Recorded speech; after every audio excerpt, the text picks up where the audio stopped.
Good morning, everyone. My name is Jill Barnett. I'm the Lextran General Manager. Today is September 23rd, and we are hosting the Lextran Board of Directors Finance Committee meeting today. We are broadcasting live on YouTube, and we have two guests with us today from our audit firm that will be joining virtually, and they will join us a bit later in the meeting. I will now turn the meeting over to the Finance Committee Chairman, Mr. George Ward. Thank you, Jill. Our first order of business is to approve the minutes of the April 6th, 2021 Finance Committee meeting. I'll move to approve. Jamie Rogers seconds. We have a motion and second. Any discussion? All in favor, aye. Aye. Aye. Any opposed? Motion carries. Next order of business is our 2021 Audit Report, and Scott Nickerson is going to be reviewing that with us. So Scott, that's yours. Good morning, everyone. This is Scott Nickerson, partner at Crow. Also have Shelby Howell, who's manager at Crow. We're excited to work with you and to share the results of our audit for June 30, 2021. It's an exciting times for Lextran as well as many transit agencies across the country due to COVID and a variety of other issues. Our goal here today is to walk you through the qualitative aspects of the audit and provide you some feedback on the overall operations, compliance, and reporting. So if I can, I'm going to go ahead and share. Do I have that capability? Yes, you do. Okay, great.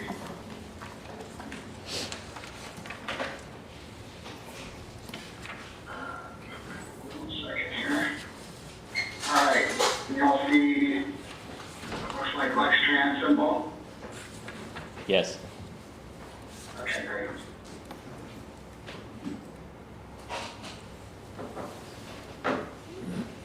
All right, so this is the draft financial statements that we've shared with Nikki and her team. The audit consists of our independent auditor's report, management's dialogue on discussion and analysis comparing the results of the current year to the prior year. Then we walk through the balance sheet, income statements, cash flows of the organization, as well as information about your fiduciary fund, which is related to your pensions. And we also have information related to your pensions and required supplemental information. And then also a combining statement of Lextran and its underlying affiliate entities. We also report on your schedule of expenditures of federal awards and provide an opinion both under government auditing standards as well as under uniform guidance as it relates to your compliance with your federal funds. So that's the content of the overall financial. We do intend to issue a clean or unqualified opinion for the current year. That relates both to your operating activities as well as the fiduciary activities of your pension. That's the highest form of opinion we can provide, is an unqualified or clean opinion related to the financial statements. We also will have an opinion under government auditing standards as well as under uniform guidance, which are toward the end of the report. The next section is management's discussion and analysis. And I encourage each of you to read through what management's put together, which explains and provides a little more information and details about the organization and financial highlights. That includes the highlights listed here, the primary highlights that were identified related to net position, revenues, expenses, and also your outstanding debt. And then it also provides some statistical data more from an operational standpoint. After that, management does provide some variance analysis between 20 and 21 with the changes.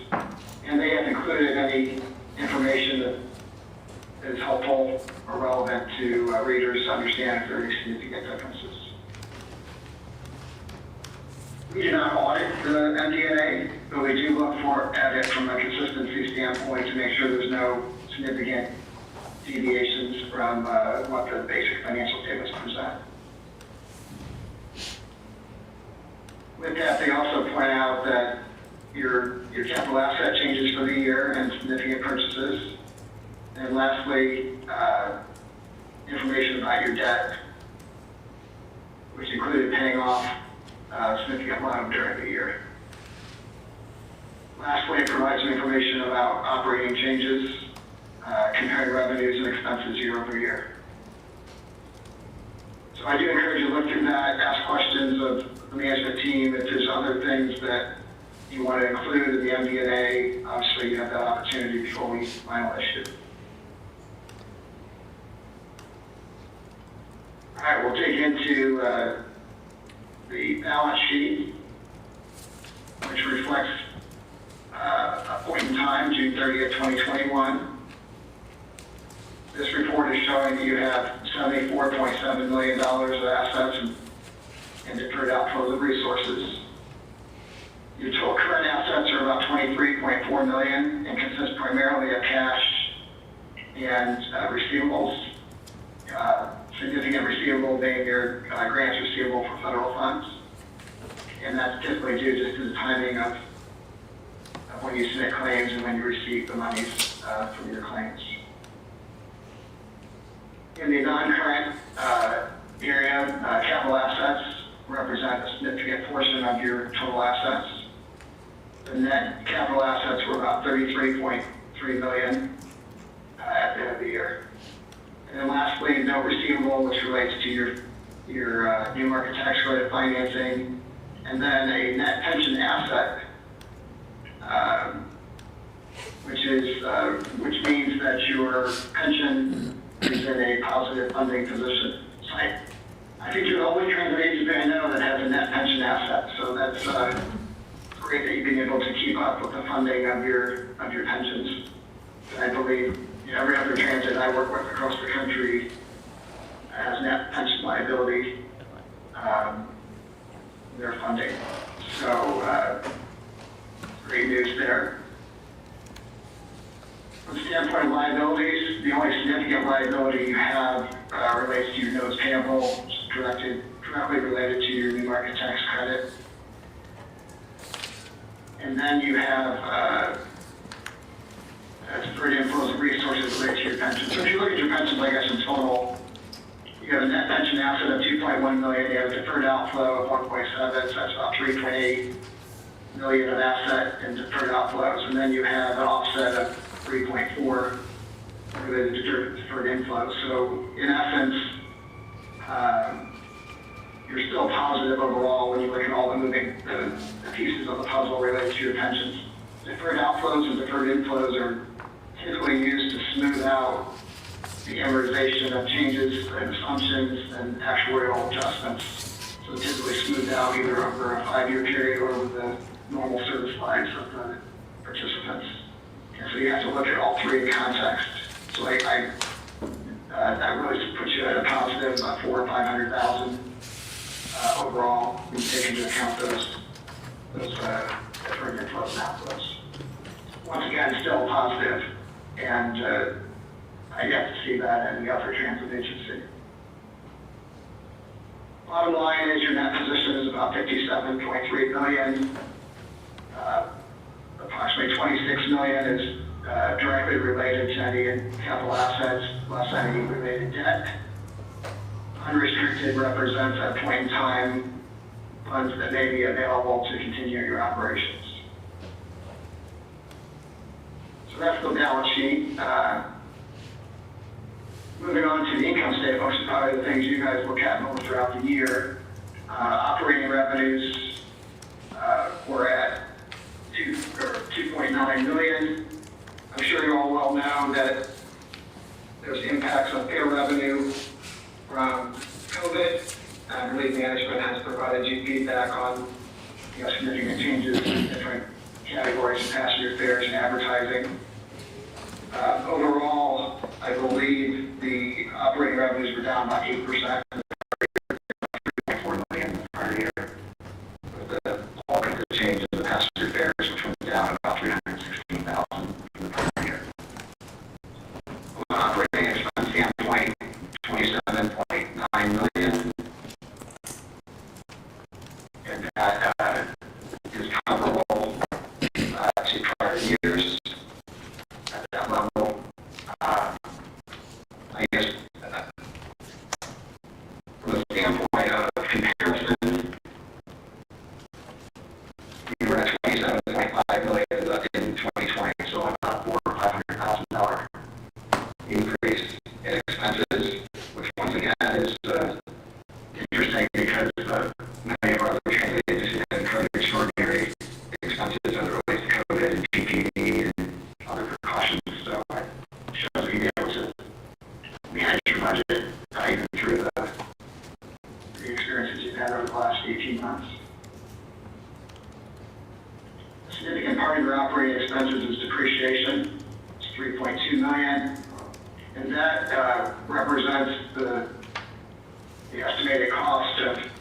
maintaining and replacing your capital assets, a non-cash expense. Take the operating revenues minus the operating expenses, you come down to an operating loss of almost $25 million. That's obviously offset by the non-operating revenues that are available to you. Most significantly are the property taxes that you receive each year, and then the federal assistance. Federal assistance is broken down to two pieces. One is the $11.4 million, which is used for more for non-capital purposes, and then you also have a portion called capital contributions of about $871,000. Overall, your non-operating revenues are up from the prior year. That's primarily driven by your federal assistance, which increased over $2.5 million, mostly related to CARES Act funding. Bottom line is that you had a change in net position of $7.2 million, bringing you to a net position of $57.3 million for the year. And one of the things to keep in mind is that there are timing differences in when things happen and when you expend things, when you receive revenues.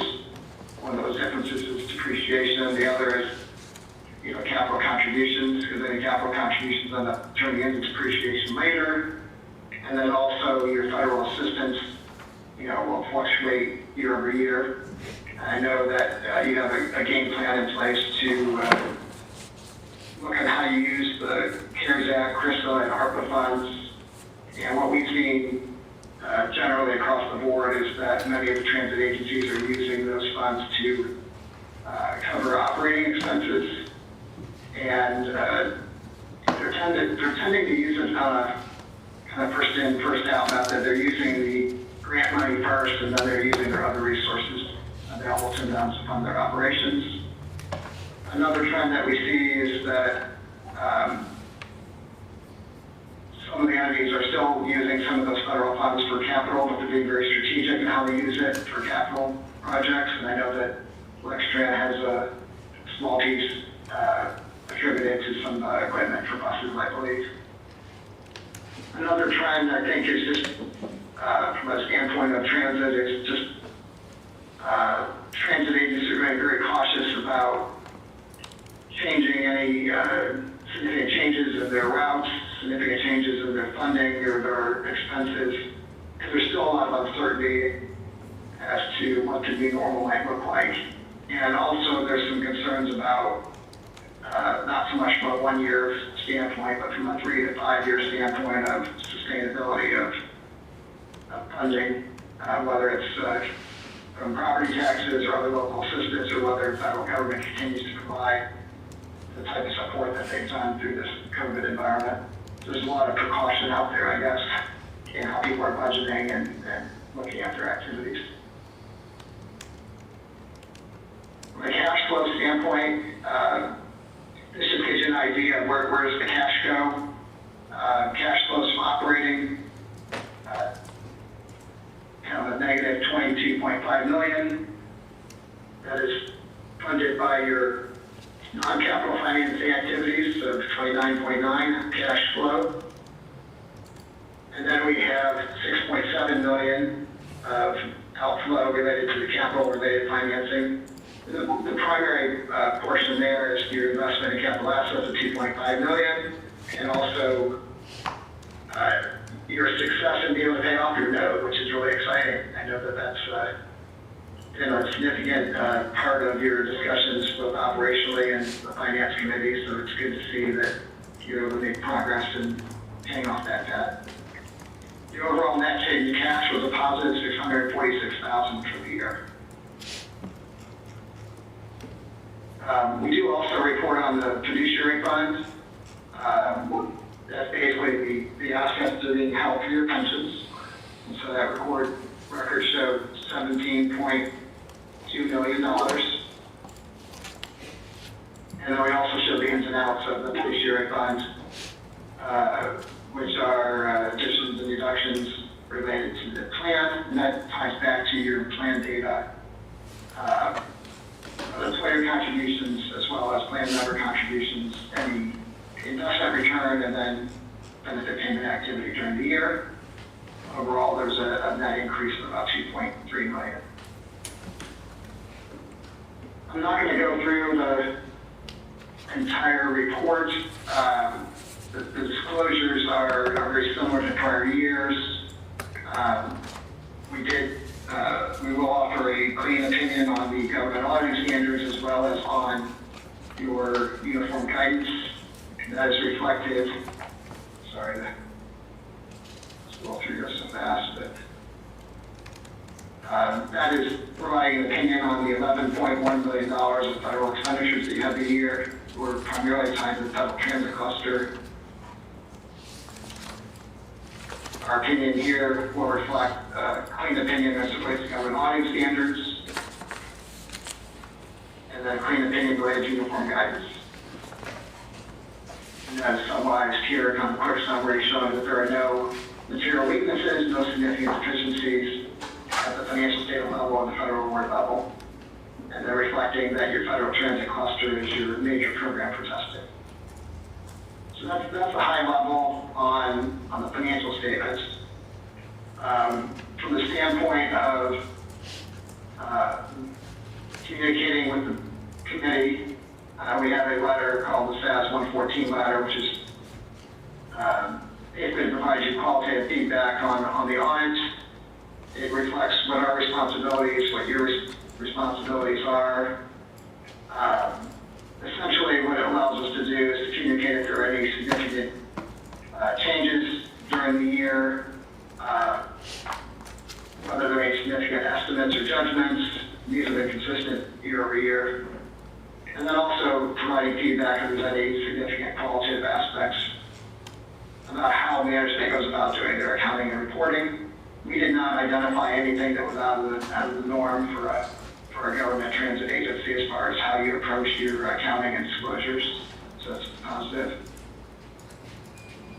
We did have one recommended adjustment, which management adjusted. Shelby, do you want to briefly walk through that adjustment, the nature of that adjustment? Yeah, sure. So the adjustment that we found this year related to accrued wages. So these are hours worked before June 30 that were not paid until July or after. I think everything should have been paid in July. What happened was we saw that accrued wages was over accrued for year end. Per discussions with Nikki, I know this year they tried, they were able to kind of get the payroll to feed directly into the GL. And so during one pay period during the year, I think there was something that didn't reverse out as it should have, so it was over accrued. So they took this adjustment, and it is reflected in the financial statements, so they are correct for both payroll expenses and accrued wages. Right, and so I think Nikki and Shelby, you determined there was an error in the reversing of accruals because they had implemented a new process for audit rating. Right. Yeah. So I guess Oh no, I was just going to say that is working properly now, so there shouldn't be a problem in the future. all right, well, that's the only item that we identified, and as Shelby indicated, it was recorded in the financial statements. We did not have any other items that we consider uncorrected or waived adjustments to report to you. And then the last communications is really related to were there any significant difficulties during the audit, disagreements, contentious matters, etc. We're happy to report there are no such matters to communicate. If there were, you probably would have already heard if there were any issues, because we like to be able to communicate up front if there's any significant issues to consider. We also had the chance to talk with the committee chair to get his insights as well related to the audit, as well as meeting with Jill to get her insights related to the audit. So I think overall, qualitatively, the only matter we had was to report the journal entry, and otherwise we felt like management did a good job in preparing for the audit and are very involved in the audit process and do take responsibility for the numbers, which is something you should expect, but never taken for granted. And having a a solid team in your accounting and financial reporting is very important, especially with the complexities of public transit. So I want to thank Nikki and her team for their things that they do throughout the year to make the audit an easier process. Be happy to answer any questions that the committee might have. Scott and Shelby, I just want to say thank you for your thorough job that you did with our audit, as you do every year. And I also extend my thanks to our finance team, Nikki and Stephanie. Catherine also works in our finance department, who is not here, but they are very committed to their work, and I appreciate them very much. So thank you. Taking my lines, Jill. Sorry. Ditto. Okay, so questions on the statements, and Scott, I've got a few things that I want to ask you about. I've got the notes kind of early on, so I think on page 10, you've got a summary of the assets. Proprietary fund. So the 707,000 restricted cash is restricted for what? Shelby, do you have that?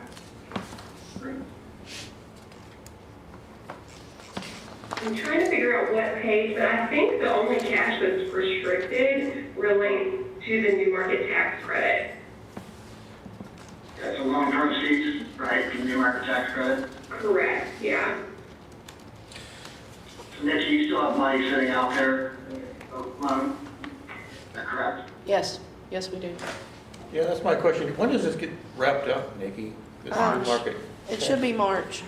Okay, good.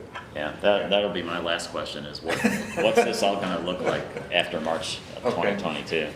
All right, on the net pension asset being so much more than the year before, is that just because of the market and returns, or is it something different? Yeah, if you look at the market return was almost $2 million in the current year. Yeah, So I think it had a better market return. okay.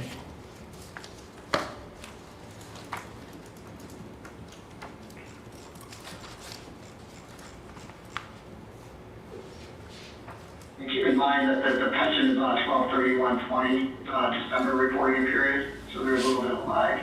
So we use the December 2020 information to include with your June 30, 21 audit. Okay. All right, on capital assets, and the page 9 says is, well, I probably gave you the page of our packet, not the page of the report. So page 7, this might be a Nikki question. Under buildings, beginning balance and increases of 234,000, just curious what specifically that is. Most of it's bus shelters. Bus shelters, benches, trash cans get categorized in buildings. I was thinking that, thank you.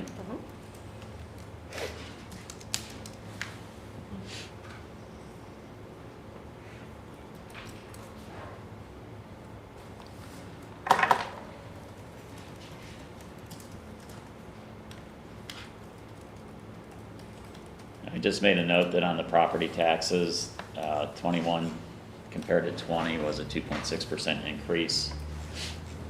And, you know, as a committee, we were probably a little more concerned with what's going to happen this year coming up. If certain commercial properties, you know, got reassessed based on their income losses due to COVID. So we'll see how that turns out.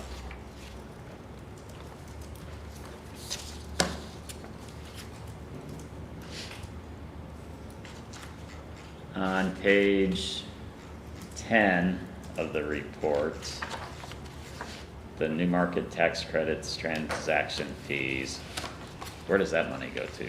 Or who gets that?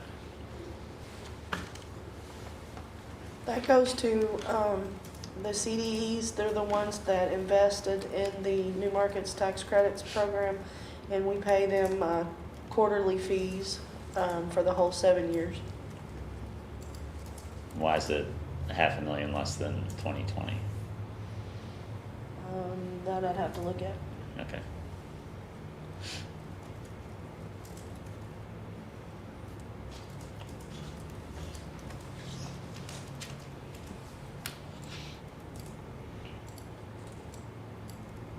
Oh, it's because we normally do a transfer on June 30th back to Lextran for around $500,000. We did not do one this year because we knew there would be extra fees because of when we dissolve it. So we did not do a transfer this year.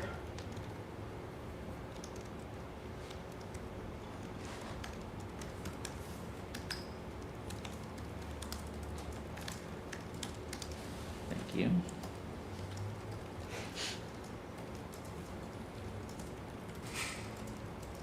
All right, I'm on page 12.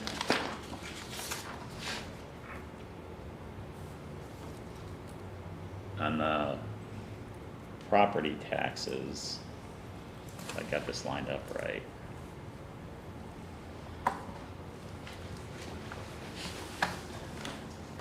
So I guess it's a receivable, so we're still expecting to collect that? 231,000, is that what Yeah. you're looking at?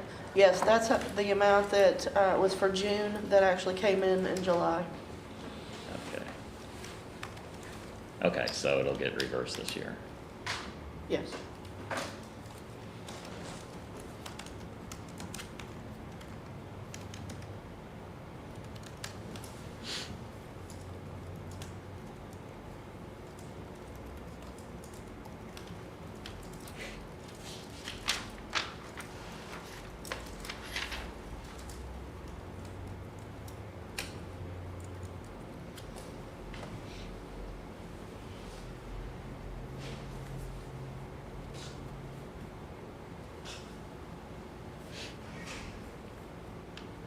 I did ask Nikki to give me a little report on money we've received as a result of COVID and money that we have, well, money that has been, I guess, reserved for us, money that we've actually been able to get reimbursed on so far and what's left. So I've got that information.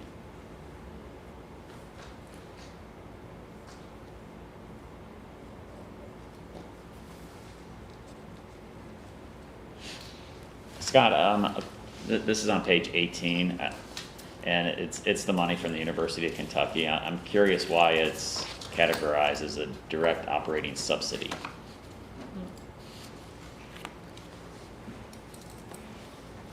I'm sorry, I'm having trouble hearing. Can you repeat the question? Yeah, it's page 18, and it's the money that's received from the University of Kentucky, and it's categorized as a direct operating subsidy. I'm just curious of the use of that term subsidy, I guess. Yeah, I guess it's not a terminology that we dictate, so I think you call whatever, management committee believes is appropriate. Nikki, what do you Do think? you recall how that language came? I don't recall necessarily how that got decided to call it a subsidy versus something else. It's been called a subsidy as long as I can remember. We call it internally more of a partnership, but just a subsidy to service. Partnership, prepaid fare agreement, Right. those are all terms that we somewhat use internally. Is it not just a fee for service? I would call either that or a contract fee or something. Not exactly. No, because it's being subsidized because it's a lower rate, is that, or? To an extent, that would be part of it. There's also some federal regulations and language that might dictate what we Okay. call it. You could call it an operating agreement or something else. I don't think that the language itself is laid out. I think it's trying to reflect in the footnotes how you do it. It is a significant part of your overall fare revenue.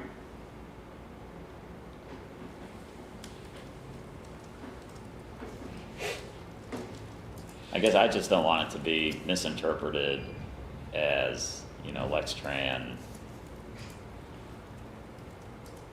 is supporting the university. Ah, You know, and the word subsidy it's a curious word. okay. Yeah, I prefer operating agreement. And if it's been in here for years, then I should have seen it years ago. Maybe it just is more sensitive to it. I guess you could, Nikki, the title of you have an annual agreement, right, or a periodic agreement? Does it say operating agreement? Does it have a name? Does it have a name, Jill? Do you recall? I don't recall the direct name of it. No, we can call Okay, it well, MOA. so. George, I would say that if you could provide Nikki and Joe with feedback on, I mean, I think we can call it, give it a name that's appropriate for how you'd like to be presented to the public. It's not an accounting term that needs to, you know, where it technically needs to be labeled that. Okay. On all our cash and cash equivalents, there was a notation somewhere about it being collateralized. How's it collateralized?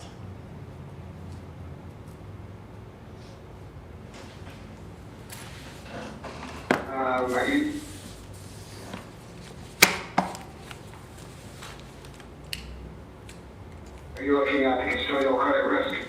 Yes. Yeah. It says they're either insured or collateralized. I believe they're,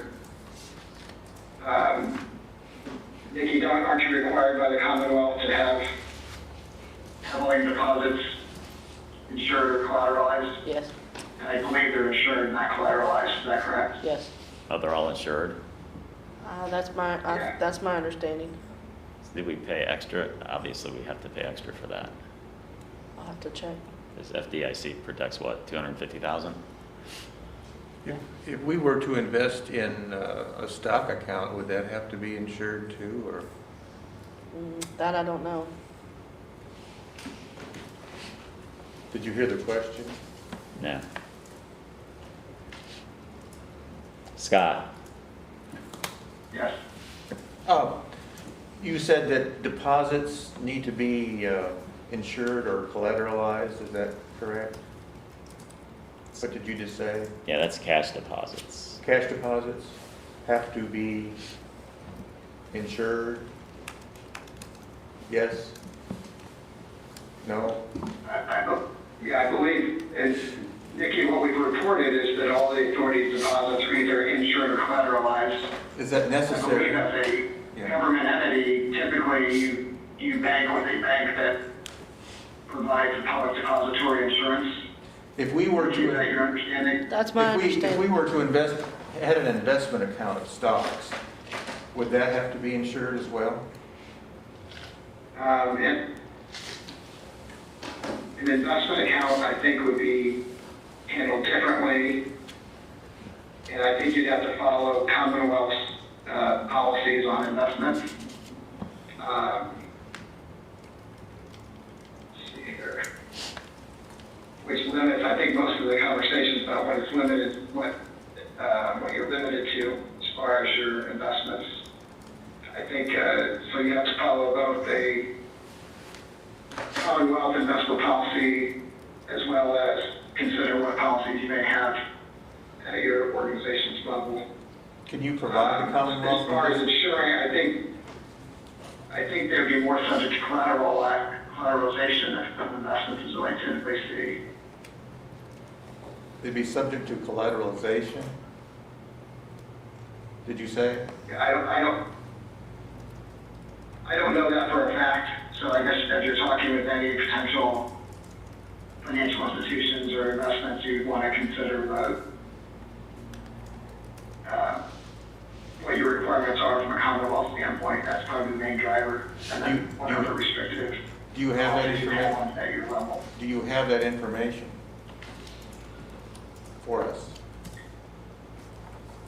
On the Commonwealth's I policy? obtain that, I'm sorry, I'm having trouble hearing you. Yeah. You're asking me if I can provide that information to you? Yes. I'll be happy to follow up with Nikki on that. Okay.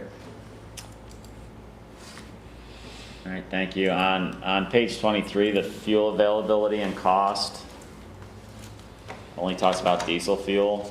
Should there be a comment there on compressed natural gas?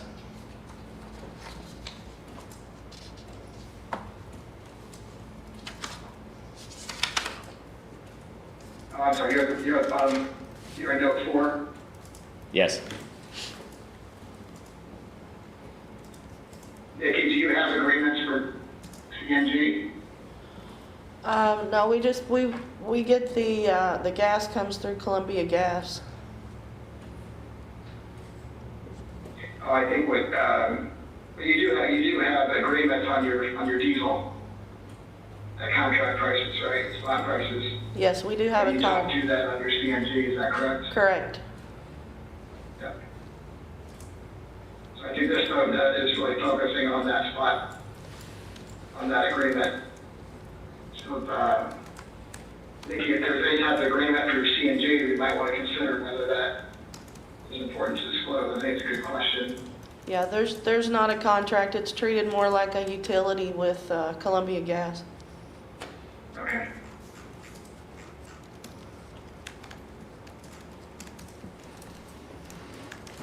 Thank you.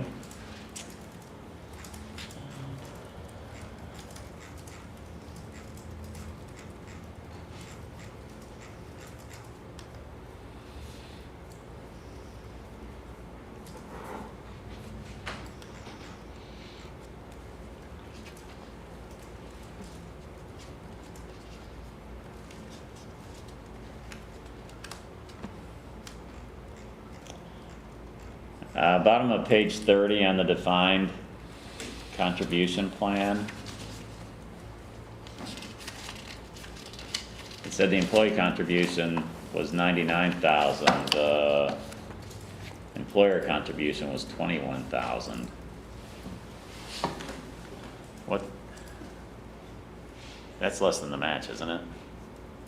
What's the match supposed to be? The employees pay $1.22 an hour, and Lextran pays $1.05 an hour, so we'll need to look at that number. Yeah.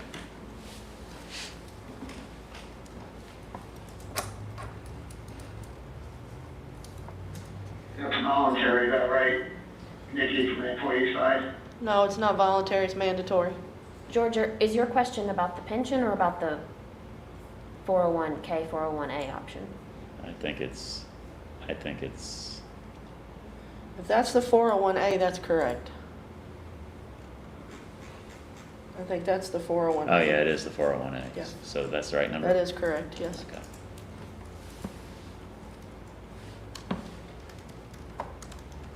401K is optional.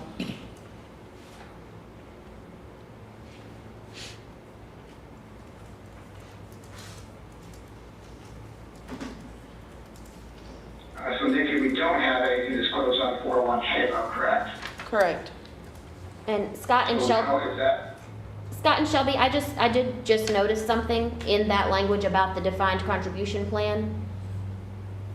It currently says the authority's administrative employees are eligible to participate in the 401A. All employees are, For no? the A is the match. Okay, I'm They're all sorry. eligible for 401K. Never mind. My apologies.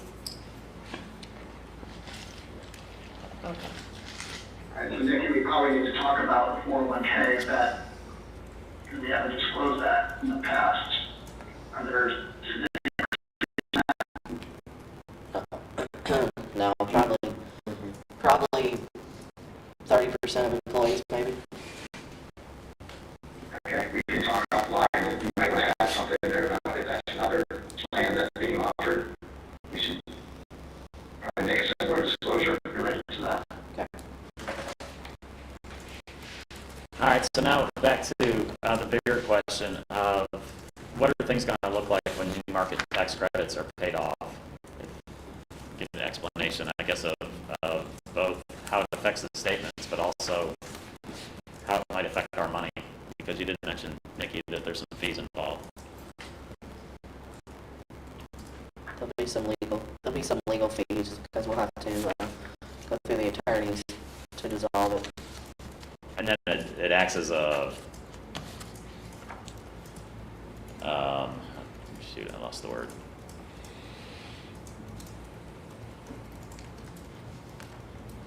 Right, Nikki, is it essentially that at the end of 22, that the $12.6 million of debt will roll off?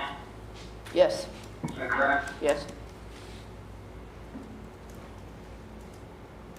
And it'll basically be forgiven, right? Correct. Right. And then you'll have fees to close out the deal, is what you're saying? Yes. Right, so basically that debt would come off the books, it'd be I guess a gain on extinguishment of debt. Yeah, that's what I was trying to get to, was the loan forgiveness. Does that trigger income? It would be considered a revenue, non-operating revenue. It's not cash-based though, there's no cash transacting from that, but it would be reported as a revenue, just like a gain or loss on a transaction. How much would it be, George, the gain, approximately? 12 million? 12 million. It's 12.7 or something, is that right? Currently, it's reported about 12.7, and also some interest, and the interest requirements would go away as well. And that would happen in your fiscal year 23 reporting period. So that's December of 22, I believe, at the end of the 7-year period. So you got one more year with that. In March? It's that March. go on the books, and then it would come off in the following year. Scott, it's March 22. Was it, you said March? Yes. The compliance, Nikki, on page 32, we have the compliance period ends December 16th, 2022.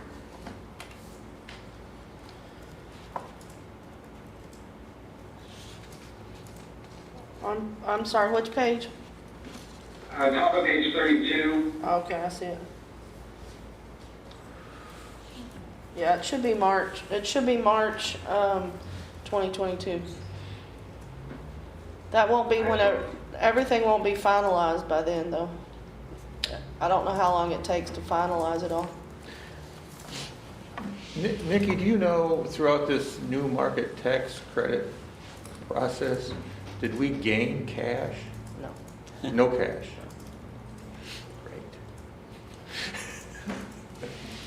Great. We gained a different way to borrow money. Does that sound right? you utilize those proceeds to help finance your capital assets, right? So there's, I believe, Nikki, wasn't there an original analysis of what the actual positive cash flow was from the new market tax credit originally done? Wasn't it around 4 million or something, or? The original was 6 million, and then it was basically between 1 and 2 million. But I don't think it's been quite that much. Well, the attorneys gained a lot of cash. didn't they? Absolutely.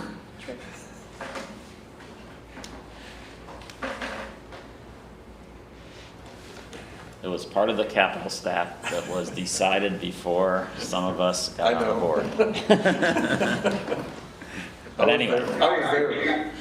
I haven't seen many other transit agencies using any market tax credit, so it's not highly prevalent in the transit space. But I have seen other entities use it, and typically, it's very generalized, but typically if there's you're looking for a net positive cash flow. And I think when that original analysis was done, is that you're going to have a net positive cash flow. What you don't always think about is the complexity and the compliance and all the other things you have to do, that your people have to do in order to stay on top of the transactions, understand them, and deal with them every year. So I think that's part of that challenge. But I do think that, my understanding is the new market tax credits will produce some type of positive cash flow. Not to the extent of the big numbers that we see here, but I do believe it's a significant part of your ability to, to have funds available for your building project. And Nikki, maybe you could have a third, or I don't know who your direct liaisons are, but they could possibly summarize what that net is for you if we don't have that already.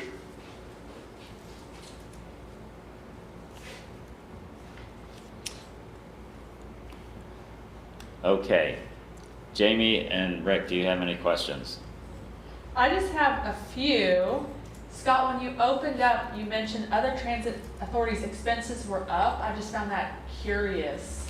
Can you just explain? I like to tap into your knowledge of using with other transit authorities. And that was Sure, mostly just sure. PPE and making buses safer. Yeah, I mean, it's evolved over time. Over an 18-month time period, on the front end, there's a lot of additional expenses for PPE and more cleaning up buses, maintenance, operations. So we've seen an uptick in the overall operating expenses. And most of them are directly attributed to COVID. I think there's also some other repercussions, such as people being out, sick days, salaries, overtime, things like that, that impacted the expenses as well. So I'd say the general trend. Obviously, passenger fares are down across the board, across the U.S. I think with your passenger fares, because you do have that University of Kentucky agreement, it's a significant part of your fare revenue. So you guys aren't as highly impacted from passenger fares as other transit agencies may be that are more dependent on individual riders or entities that have a higher capture rate of the passenger fares than your capture rate. Jamie, one thing I would add about the expenses, so early on in COVID, we reduced a lot of service that was on the street. So we weren't operating the transit service. However, rather than lay those people off, one thing we did was to use those operators in some of the other roles that needed to be filled, like cleaning of buses between trips and sanitizing. So from that perspective, that expense, we had already planned for that expense. We just planned for them to be driving instead. So we, shifted that from one set of work to the other. So that I think helped us to maintain some stability there as well. And then because I know when we look at operating expenses every month, overtime is all lumped in with payroll, so it's hard to know, was that higher or average overtime pay this year, higher or lower? For the first part, I think it stayed, consistent. But here lately, it's been a little bit higher. And we try to control that as best we can. But, when people are out for, whatever reason, the service has to go on. And so, that also contributes to the reason why we're trying so hard to hire people.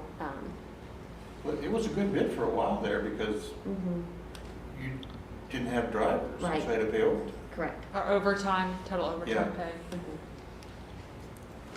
Well, and then just Scott, from your working with other transit authorities, how far, you said several of them have used quite a bit of their CARES, CRISA, ARPA funding.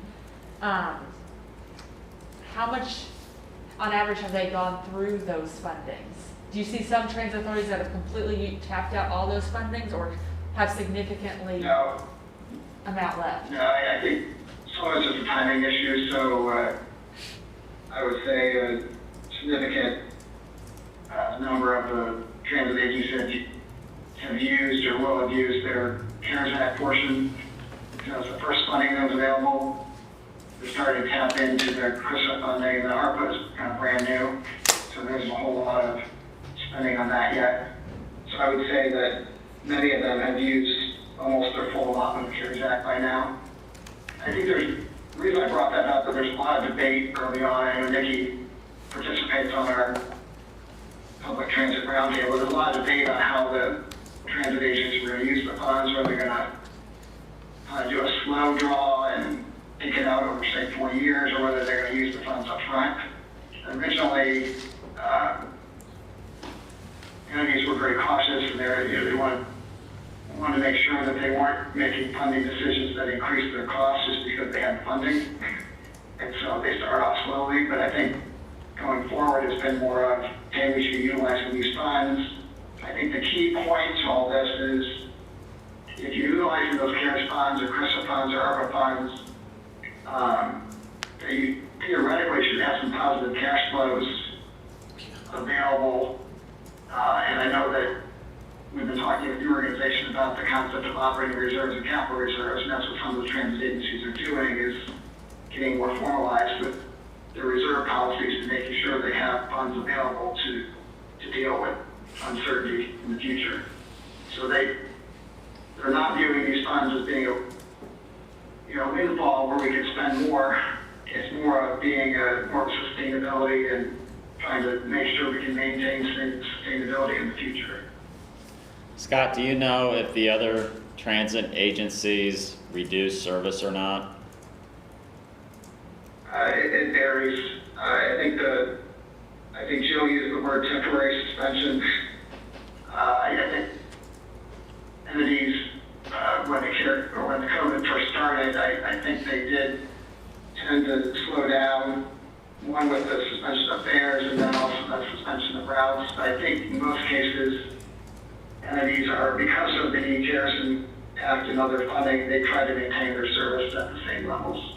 So we have not seen significant decline in service levels. Yeah. From what I've seen from being on the roundtable, as Scott mentioned, different transit agencies too, I'm even more thankful to the taxpayers of Fayette County for our property taxes, because there have been numerous agencies I've talked to that have sales tax or occupational tax, which has really hurt them. So we've been very, very lucky in that sense. Yeah, and then I echo, go ahead, Scott. Yeah, I echo what George said on the 3%. I know you guys were very conservative, and I think it was a 1.25 or 1.5 was our original estimate. But I think we talked about this last year. Sometimes commercial real estate tends to lag, so we can continue to look at that going forward. And then I saw, so it was $9 million-ish last year for federal funds, $11 million this year for federal funds. Pre-COVID, what was our reliance on federal funds? Usually about $5 million. Our regular 5307 funds, about $4.5 million, and then usually about $600,000 for the bus and bus facilities grant. That's Your pretty. CARES Act, your CARES Act money was 3.8 million. I'm sorry, 13.8 million. Yeah. So And you planned it, and you deployed more than half of that, right? we've drawn everything from CARES except 3.5 million we have reserved for a capital project, and For then example. So you've drawn 10 million so far? Yes. Okay. so we'll start on this quarter. When this quarter ends, I'll start drawing on CRISA. But pre-COVID, in 2 to 3 years, when we don't have these federal funds, we're looking at an average of 4 to 5 million reliance on federal funds. Yes. And then, and this may not be something like an auditing standard, do we need to mention the, I forget what we called it now, the one-time thank you pay? I mean, I know we were under budget, but is that something we have to put in the audit? No. No. Those are all my questions. Rick, do you have anything? No. All right, Scott and Shelby, thank you for that, and everyone that contributed to the answers to our questions, thank you. We do want to All right, talk. thanks. Thank you all. Can you hang on to talk a little bit about these reserves, just so we can use your knowledge of other agencies? And we've got a next agenda item, and it's labeled cash reserve policy, and I'm thinking more like you have an operating reserve and you have a capital reserve. And Scott, from a operating reserve, what are other agencies doing? Are they trying to have so much coverage, so many months on hand, like an emergency fund like you might have personally? Yeah, I know, Nikki, we explored this topic with the transit roundtable, right? Yes, this was a sample I received from that.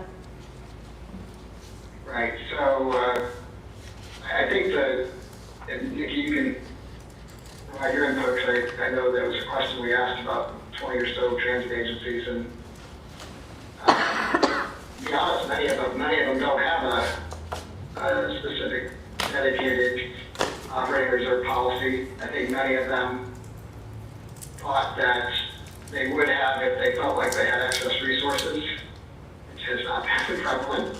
But we did reach out to FEE what type of investment policies, what type of reserve policies are two of the questions that Nikki had brought to the group. From a reserve policy standpoint, I can't say that there's a common percentage of operating costs or something like that policy that's prevalent. That is codified, I guess, in the policy. Nikki, is that your conclusion from that meeting as well? Yes. What I've seen, most of the, pardon me, I need to get a drink of water. Part of the smaller agencies seem to have one policy similar to this, and some of the larger had the separate capital project, or capital reserves. Excuse me. Yeah, so the capital, typically the capital reserve policy is going to be in coordination with their budgeting and long-term capital plan. So it's not so much of a reserve as it is a longer look out 5 to 10 year capital plan. So they've incorporated it as part of their overall capital plan. Correct. The cash reserve policy, as Nikki's indicating, the smaller entities might be more susceptible to significant shifts. And so they might look at it from a different perspective. The cash reserve policy that you received, I think, was from California, right? Yes. From Monterey. We also do. Sorry, go ahead. Sorry, as part of our budgeting process, we always do a 5-year capital plan with that. So that's why we kind of combine this into one. Scott, through some of my questions that I have asked of other transit agencies, most of them combine their fund balance and any reserve policy in one. I should say most of the people who responded to me. You know, I can't speak Yeah. for them overall, but I think, yeah, they're trying to build it into their overall budgeting process. And, you know, I think the idea overall, I mean, it's very hard, within a public transit space, it's very hard to have a common policy and a common percentage because although there's many commonalities, each entity is a little different in their funding mechanisms and where they are today versus where they've been historically. I think the idea of the cash reserve policy is that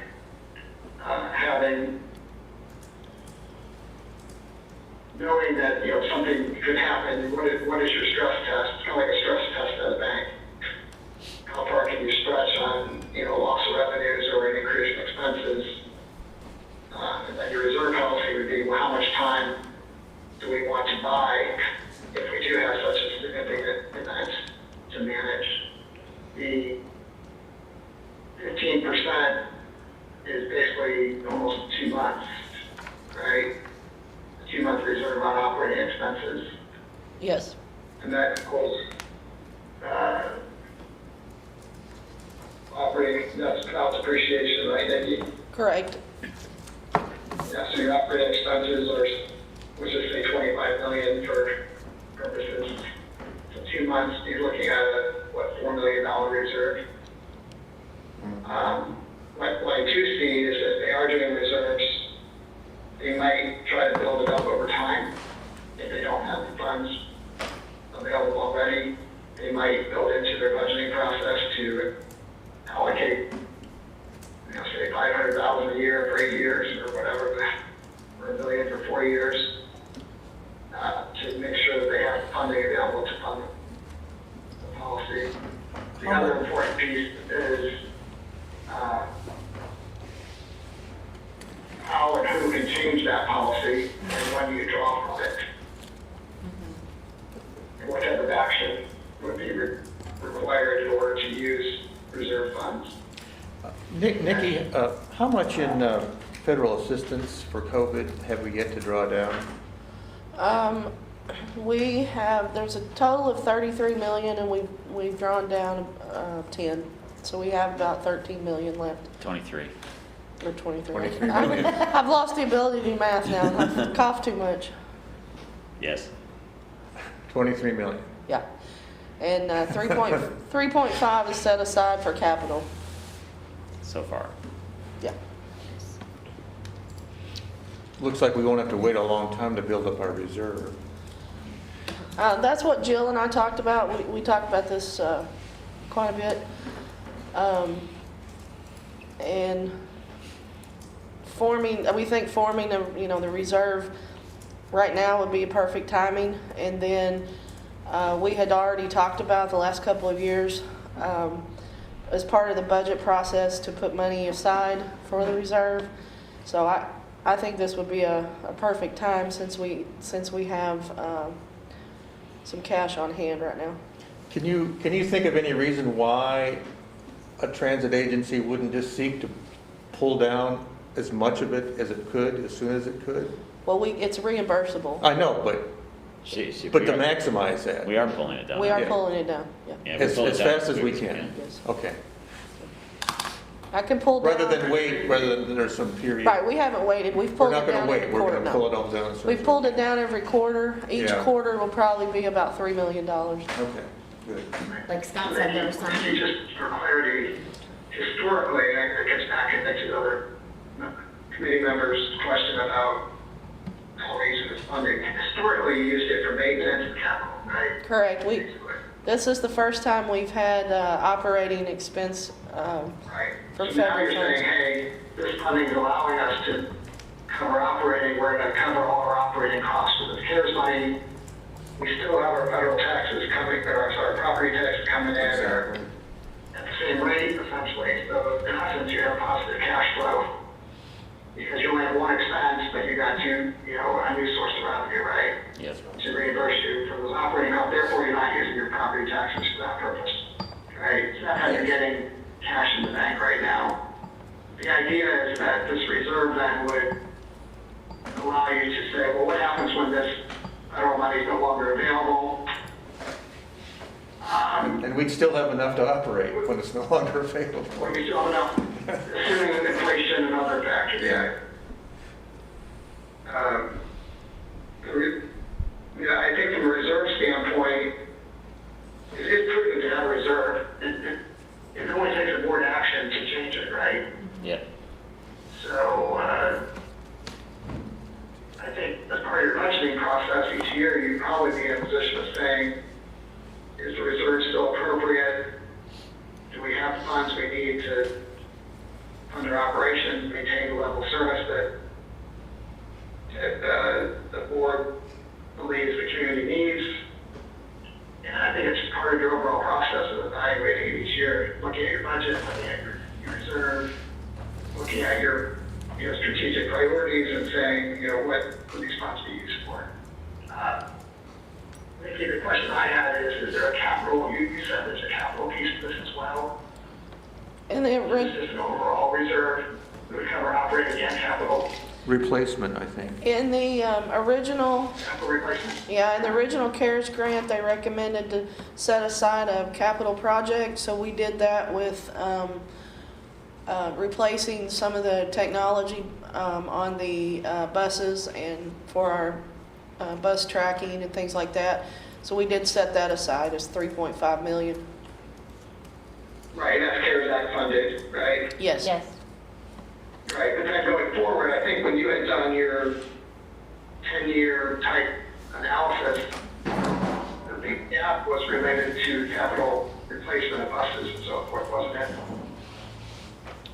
And whether or not you would have funding to maintain your desired cycle of keeping vehicles up. And I don't recall whether you updated what your capital needs are, but that would be a key point is saying where your capital needs over the next 5 years and maybe this cash reserve could incorporate that as well. Our concerns when the last cash flow that you saw, the issue was when toll credits went away, we would have a local Right. match of $1 million. And thankfully, the last few months, the state has come through with some funding for us. So there's some funding there to take the place of those toll credits for this fiscal year and next fiscal year. So that eliminated some of those worries right there. Okay. All right, well, those are some of the key points to think through. I'm just as an individual, I'm generally supportive of having a cash reserve policy because I think it just, most of the transit agents I work with have very tight budgets and aren't able to adapt, to significant events. I think the concept of reserve policy is probably more important than the dollar amount. And that's why I recommended looking at it from the standpoint of looking at both annually as you're going through your budget process and also looking at it on a long-term basis as you are looking at shifts in revenue sources or changes in the environment or the need to improve or increase your level of service in the community. So I just, from my standpoint, as an individual, I think it's prudent to have a policy. I'm not hung up on whether it's 15% or 1 month or whatever the case may be. I think it's setting the tone that we need to have the flexibility to be able to look both short-term and long-term. The idea, though, is a reserve policy would be a long-term thing and not just something that gets utilized each year, but only when a significant need arises. Or if. So Yep. is your thought right now to put money over time or one-time lump sum, and then we wouldn't have to budget for it in future years? What we've talked about is to start out with a lump sum, to set that aside, and then make plans for in future years to add to it. Yeah, it needs to be both. And one thing, fleet replacement is a huge expense, obviously, but this building is going to have needs. And I don't know if you have a capital plan here for when HVAC needs to be replaced, when the roof's going to need to be replaced, how much that's going to cost, and where that money's going to come from. So we need to be thinking of all our future capital needs and make sure we've got started that. sort of thinking about that, at least from the facilities perspective. As you said, HVAC, roof, parking lot, both Yep. where the buses park, and here, in the employee and guest parking, we have probably some even more interesting features to maintain, the pavers and such. So all of those things, we've begun to identify some of those in Then- addition to the actual fleet. Then you have unknown technologies that are going to be coming out every 2 or 3 years. Right, as that things you're going to need. But I think the issue is we're clearly going to have a lot of cash. Yes. And we can reserve it wherever we want to, but Yes. does it just sit in a checking account, or are we Yeah, going need to use it invest to earn more money? Yeah. I think that's the hard. So if we're Decision. really using it for future capital, there's one sentence in here that says declaration of a fiscal emergency. Would that hinder us from using it? Because there may not be a fiscal emergency, but the roof needs to be replaced. Or do we think that language is vague enough that so that when we had an economic contingency fund at the city, the hardest thing was declaring an economic emergency to actually use it. Mhm. And so that's why thinking through that language, although it says the board decides, Yeah. so we may not have that much of an issue. Right. And do you still, What was that? that's pretty restrictive language, so I think you I raised a would good restrict. point that, it's not quite as easy as the board coming together and saying, yes, we need an emergency, that language is pretty specific. Declaring a fiscal emergency, that's just something we may want to think to that one That's a trade term. line there. That's a good That's a idea. good point, Jamie. Yeah. Thank you for that. And Yeah, thank we- you, Antonio. We could change that to say that it could be used with a resolution approved by the board or something. Yeah. Yeah, I think that's probably better.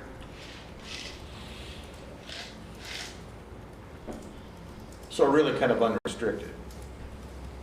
We can spend it when we decide to. Yeah. That's optimal. Yeah. It's the second sentence, you guys see it. Hey, Nikki, Yes. I agree with the comment about maybe changing that language on the fiscal emergency in the board resolution or whatever Okay. appropriate. I think it can also be evaluated as part of the annual budget. Ultimately, the budget's going to be approved action, so it could be incorporated in that. The other, I guess, question I have related to the 4 uses, is there anything that's not on there? Specifically, I don't know that you need to state that, but I was just curious, I was trying to think through, is there anything that you specifically excluded from use of this reserve? No, we tried to include capital expenses, as she mentioned, if there was, facility or technology or some emergency that came up. Evaluating and adjusting wages and benefits as needed, and then service. That to me was our 3 main areas. Right. Scott, if we excluded anything, it certainly wasn't on purpose. No, I'm just trying to think through if there are things that you specifically excluded. I think the committee members would want to know, just so in case it pops up later, that's where I'm bringing it up. You might add. Another piece, Nikki, that I was thinking about is the concept of sustainability from a funding perspective. And I know you used the words to stay competitive, deem reasonable, and receiving value, but it seems to me that the priority also should focus on sustainability of anything that you do. If you're increasing service, can you do it for a long period of time? Or you're dependent on a specific resource that's temporary? Or if it's wages, can you maintain wages over a significant period of time? Or fair policies, or you might want to use the word sustainability somewhere, that, I know you guys think through this every day, but anytime you're using a reserve, it should be for something that's sustainable, not just for reserves every year, but sustainable ongoing from your operations. Right, that's mine and Jill's favorite word, sustainability. Is it All right, necessary? I don't know if it needs to be written in there, but I just wanted to point that out. I think that's a key risk that many of our transit clients point out is, this is a generalization, but there's a lot of great ideas out there on how to provide services. The issue is there's a lot of need and a lot of ideas. There's not always money. And so, where the money's there for a short period of time, but then you have to take it back away. So I think that's where that sustainability is an important piece of building that into how you might choose to use reserves, as well as part of your annual budget process. But it's not necessary to designate any particular use for it, right? I agree. Okay. That's one of the reasons why I was asking about those priorities. Yeah. I mean, I wouldn't. Well, we listed this as revenues in excess of the cash reserves, things that we see as the main focus, whether it be wages, wages, service, or When we get over the 15% threshold. right. Got it. I was thinking you're saying this is what we'd use reserves for. Oh no, anything in excess. You have not limited what reserves would be used for. Correct, totally unrestricted. And Tyler, should we use the word shall or should we use may in Well, that? certainly, just for the board's purposes, anytime you can be less restrictive under budgeting guidelines or the guidelines for the funds themselves, whether it's through a grant or other sources, the least restrictive you can be on yourselves, the better. So if these are That's right. funds that are unrestricted, That's right. by all means, use the word That's may. That's right. Because you can always get more strict on yourselves at a meeting, but Yeah. can't come back from the shall. And if we restricted ourselves by board motion, we can always unrestrict it.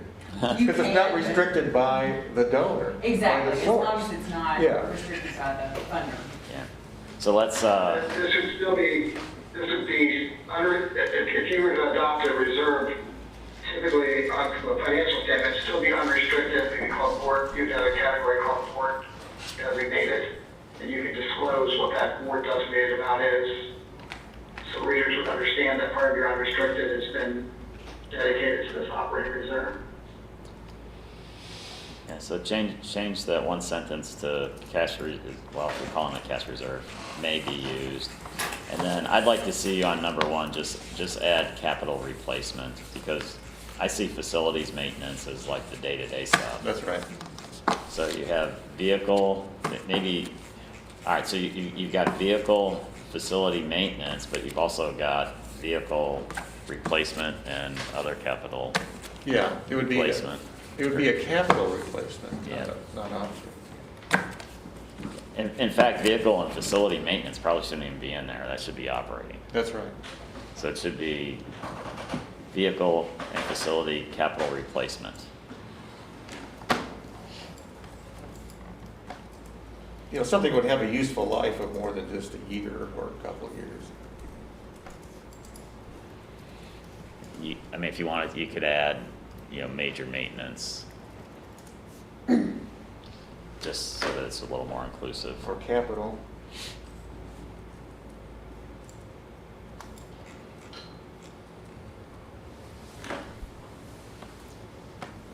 Scott, thank you so much for hanging around so we could pick your brain on this. Oh, no problem.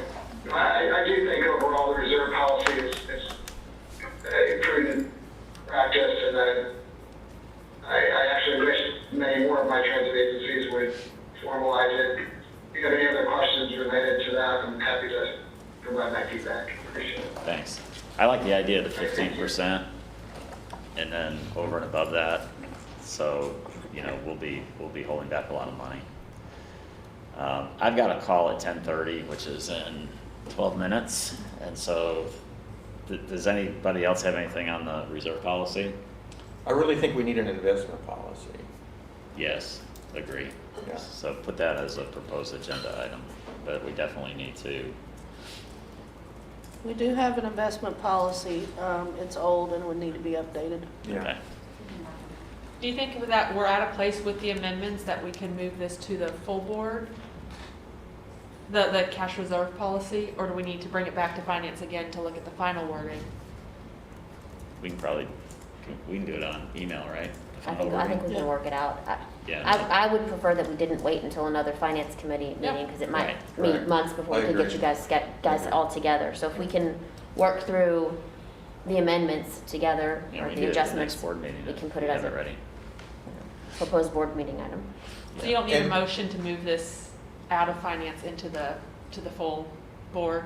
I don't think so. No.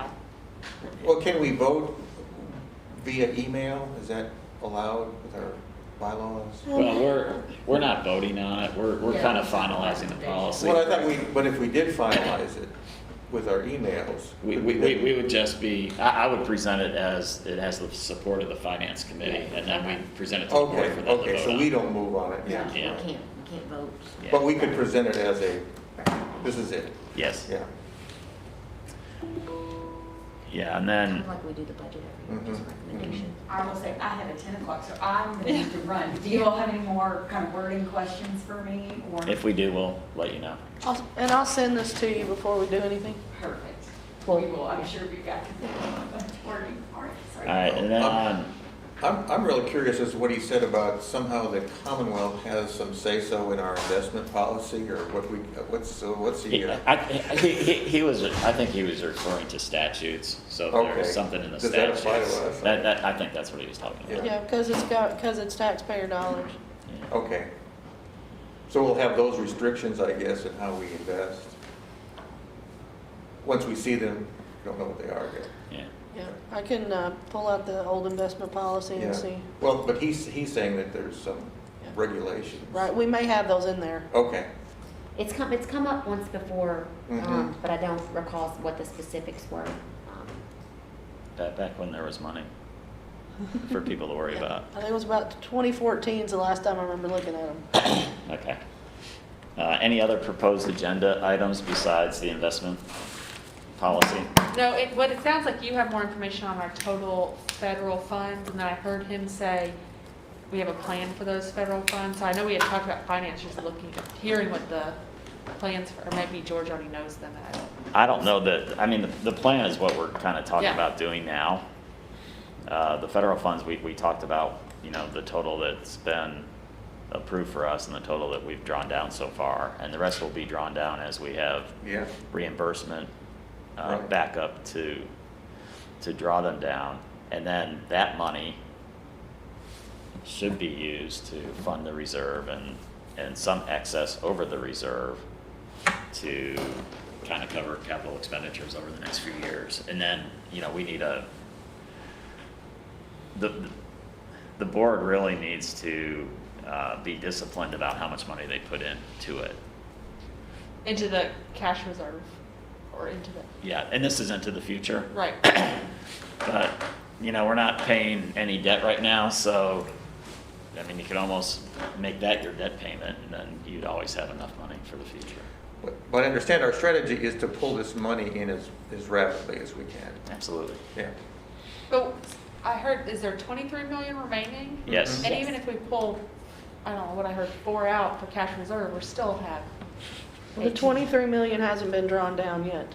We can only draw it on a reimbursable basis. What we have sitting there now would be where we would take the 4 million from. We probably need to But- accelerate some of the vehicle replacement. Well, the yeah, fleet that's what I'm- replacement. And we would do that out of this money as well. I'm hearing we have 19 million, right, if you, 23 minus 4. Yeah. And I think there's also some hesitation to go and, you don't want to, you want to stagger it over multiple years, so we don't, in 8 years, when all these vehicles need to be Yeah. replaced, we have one large. Yeah, we've talked about that. There's still kind of when we first, Yeah, it there's goes a- all the way back to when they first passed the referendum. Yeah. When they bought everything. And they bought All these buses, and it's still kind of a bump. Yeah. So it sounds like there is a plan, I just, either Yeah. at finance or at the board meeting to We've see been what talking the. about that. I've emailed Alan the capital plan. He's gonna pull it up there. Oh, That may be what you're wanting to see. Well, Scott, I know what she's talking about. Scott said, there's a plan. He made it sound like there's something formal. like you And guys have prioritized the funding and. No. We've this is- just had conversations Okay. with him about it, so that's what he was referring to. Yeah, and I guess that means, are we gonna, I don't know, if we retire something before 12 years, then we owe money to the federal government. Correct. And so, I guess that means if we're gonna level this out, we gotta run some of these buses past 12 years, which is okay. But, you know, to get, so maybe every year we're replacing 3 buses or 4 buses rather than, Yeah, we're still running 2004s right now. yeah, So yeah.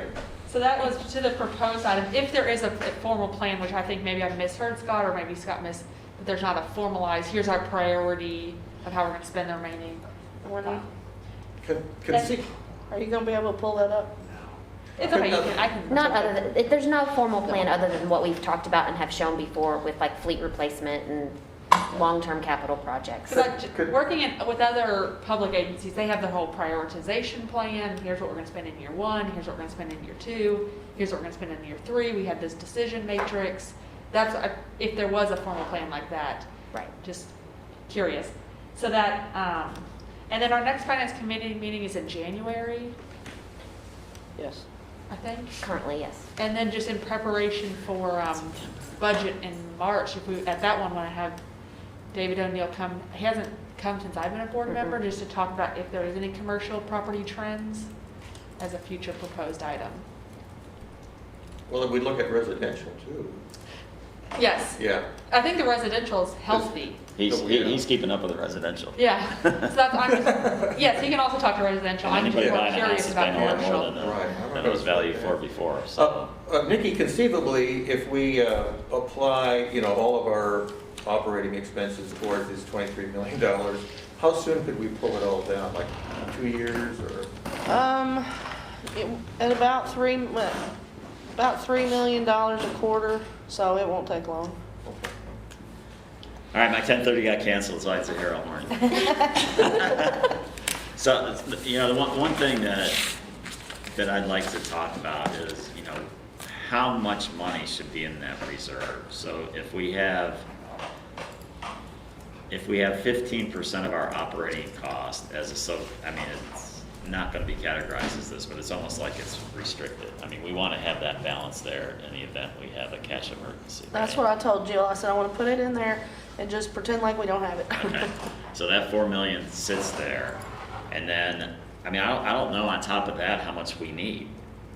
I don't know if it's 10 million, I don't know if it's 15 million, it needs to be as much as we can put in there. And then, like Rick was saying, you know, some of it is far off money to be spent, and so we need an investment policy so we can, you know, let it grow faster than cash is growing right now. Well, I'd even say that money you put into a capital reserve should be invested too. Yeah, I mean, yeah, because you it's, yeah, it's long-term money. know, Yeah, We never had these problems here before. no, We always had that's a short-term good money. thing. I know. Leaving it in a good place. Which is very good. So that's probably the next thing to solve for is what the number needs to be. And you're gonna have to put together the plan. And yeah, you do want to make sure that the fleet replacement is spread out over years. And like I said, you need to figure out what the building costs are going to Yeah. be.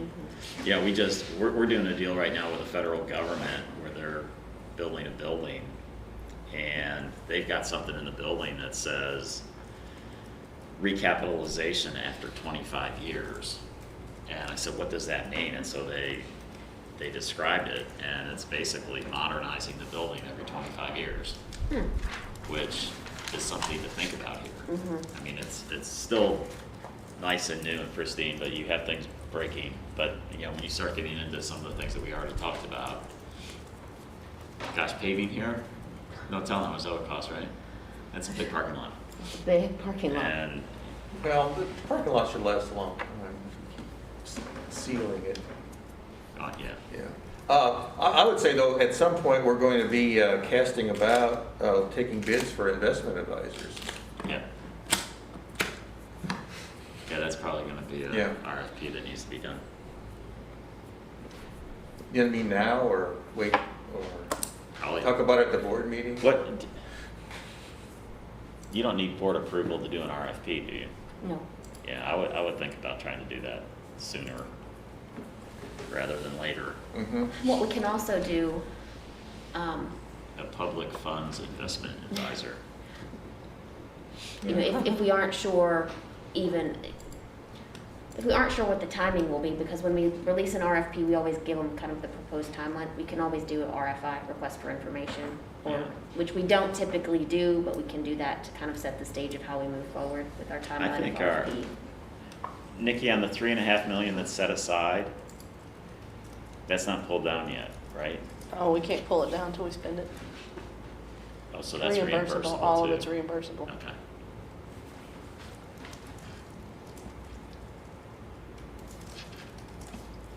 George Clay is thinking because I have two questions. I want to make sure you're not. Go ahead. Yeah. On the this is more of a curiosity. On the ARPA funds, do we have to submit a performance report like other public agencies have to do of how we're spending the funding and tracking outcomes to the federal government?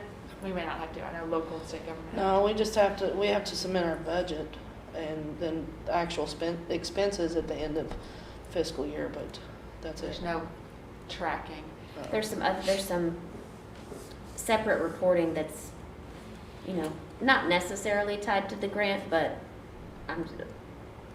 it has a link of COVID-related outcomes that they ask for with some regularity. You know, your staffing impacts, service impacts, additions or losses, and things of that nature. Yeah, because I know working with governments on the ARPA funding, you had to have community engagement, you had to have show equity, but it sounds like for transit ARPA dollars, that wasn't a part of the discussion. No. And then I'm guessing in the infrastructure, another set of funding that may or may not come down to transit.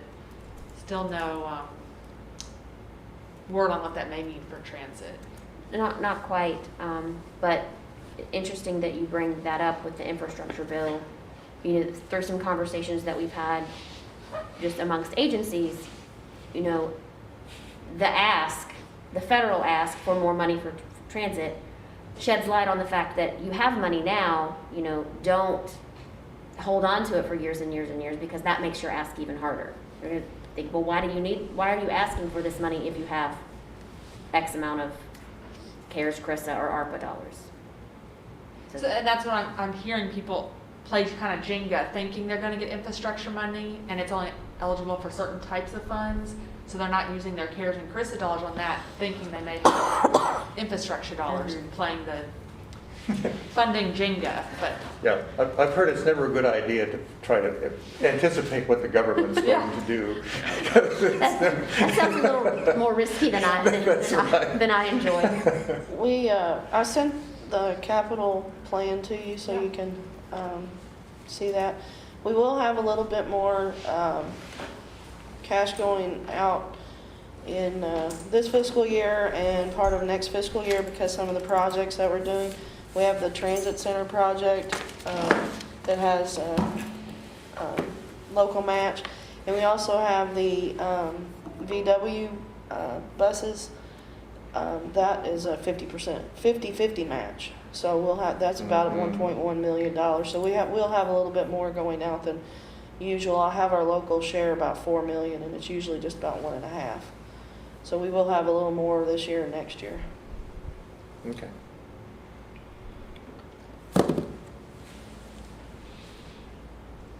Can you go out farther than 5 years? Yes, it's a little harder too though because we don't know what the federal funding will be. So do you make an assumption that maybe fiscal 26 for the next 5 years is pretty similar to fiscal 25? Yeah. Yeah, because all of that's in there is just our formula funding that we hopefully will still get. So on the bus purchase, CNG,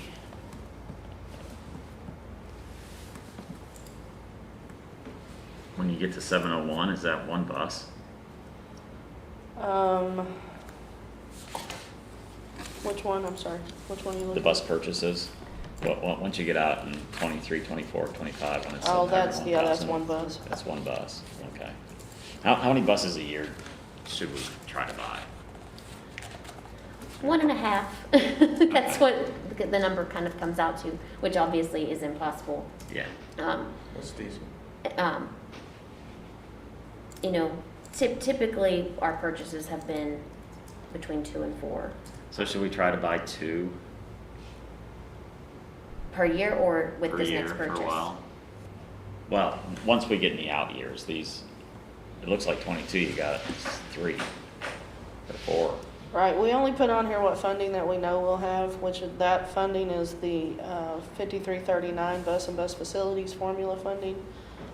So hopefully there'll be other grants come along that we can apply for too. Is 701, that's our match for the, The amount would be, that we would get would be around 560,000. And then when we matched it, it'd be 701, which would include your technology package and all of that. Basically, that's the all-in price of the purchase. What do we have, 65 vehicles, something like Give or take. Oh, yeah, no, 70, we have 77, but we have several of them on the disposal list right now. that? So would you divide that by 50? how many do we want? How many do we need? How Well, many are used? depends on the day. There's also a federal regulation for our spare ratio that Okay. determines how many extra we can have that versus, I should say, extra beyond what's used in peak revenue service. And then for your question of how many do we want or how many do we need, you know, that gets at the question of, well, how much service are we providing in the community? Are we going to provide more service? Are we going to provide service in a different way? If so, we need more vehicles. You know, if we get to the bus rapid transit plan on Nicholasville Road, that might warrant a different type of vehicle. That's not good. It certainly. Well, if you have It certainly would mean more vehicles. If you have 60 buses, how long are we running a bus? 15 or 18 years? 15 probably Yeah, would we be have good. we have some 2004s that are getting ready to be disposed of, and then we're still running some of those, and 2005s also. So they're hobbling along. Hobbling So along. to be on a consistent replacement schedule, you need to be buying 4 buses a year. That's right, that sounds right. Consistent, yes. So we should try to see how close we can get to doing that. Yeah.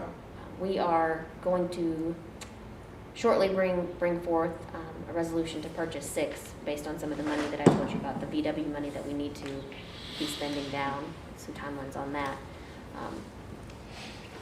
And that doesn't even get into, spending the yearly money. We will use some of that to match some of it, but, we have our COVID relief dollars that we can look at spending those as part of that too.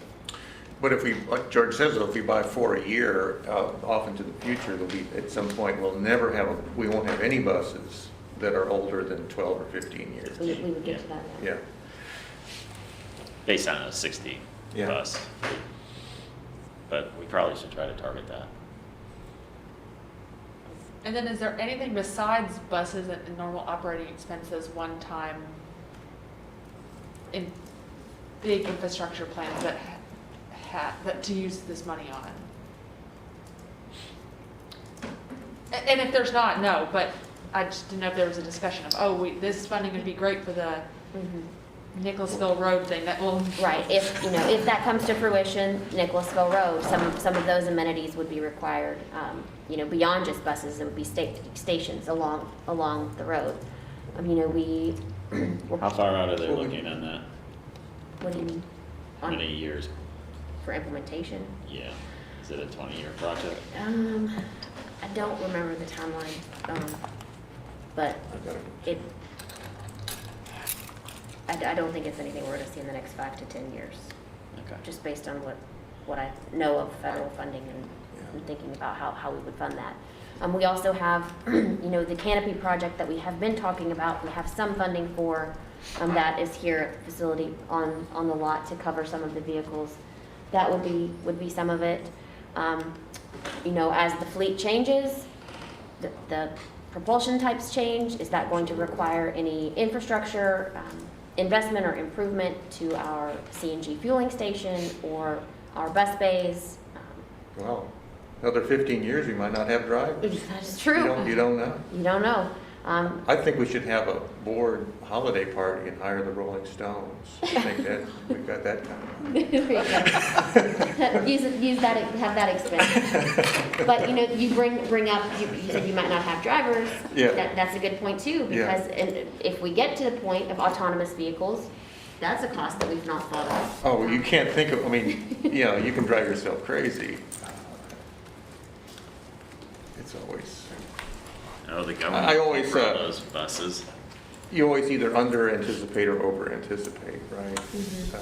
Sometimes just wait and see is the best. Well, and Jill, I have to Thank you. take Thanks a for call. doing There's that. not a small conference room I can take a call, is there? Yes, we can get you. I was like, I can't make it home in time, but Yeah, we can arrange a space for you. is All it right. down here? Oh, Keep- I have to, We gotta break down this room, or if you want, you can come upstairs with us. oh yeah, or I can just go take it in the lobby. You can come upstairs. We'll All give you right, space. people are scurrying about, so we will adjourn the meeting. Thank you. Thank you. Thank you. Thank Nikki you all. And